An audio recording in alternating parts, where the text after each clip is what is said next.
Sule, One Thing at a Time.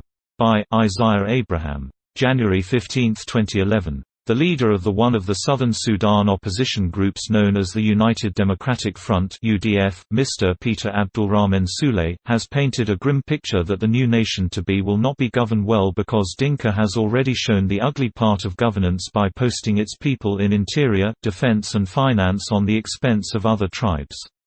He charged that these people have taken over lands in Juba by force, and Central Equatoria State or Equatorians are just tolerant.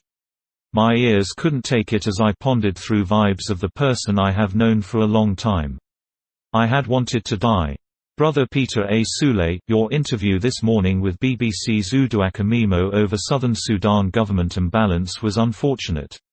I thought such overtones are to be kept to ourselves and wait for their rightful timing.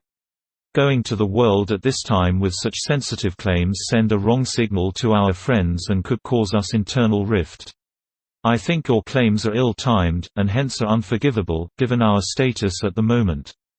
Please, such tribal rhetoric is uncalled for at a stage when we need each other most. Never again shall we allow this land to be thrown to the dogs because of tribal division. Every political party including the SPLM has been told to do better on issues to do with tribal division. Invoking division using the name of Equatoria further is nearly treason, and this isn't freedom of expression but disturbance of our social harmony among southern Sudanese communities. Look brother, the grabbing of land claim has no basis, because it's the same people around Juba that are selling land to Dinka. They can't play double game here and then expect us to believe their theories. Who doesn't know that elites among Bari people have spoiled the good stay in Juba? Other communities are living as second-class residents in their own country. This is a fact. Brother Peter, let's celebrate our hard-won freedom devoid of hate overtone. Dinka is nothing compared to what we are trying to lift out of our shoulders. Elders like you know better, and you shouldn't have been in front to incite your people against others. Why would anyone advocate division of our people at this point in time when we are just about to come out of the wood? I had asked myself this question a million times, but never find a suitable guess. However, two things jumped into my mind. Maulana Sule was in the Dinka government a few months ago before he was kicked out, and he was quiet and very energetic. Is it because he has lost that job, that is why he isn't now silent? Second, perhaps the deadly and most likely reason why this intellectual and respected leader came out openly to pin a charge against Dinka is that there are still groups within Juba that want the capital removed to another place for fear of unknown.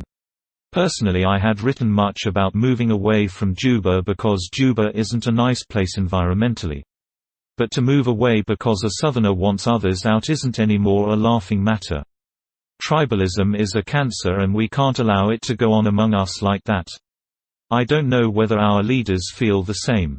Anyone whose interest in such a path, even if that person is Garang, we would wish him harm, and not to allow him to enjoy the fruit of our people's struggle.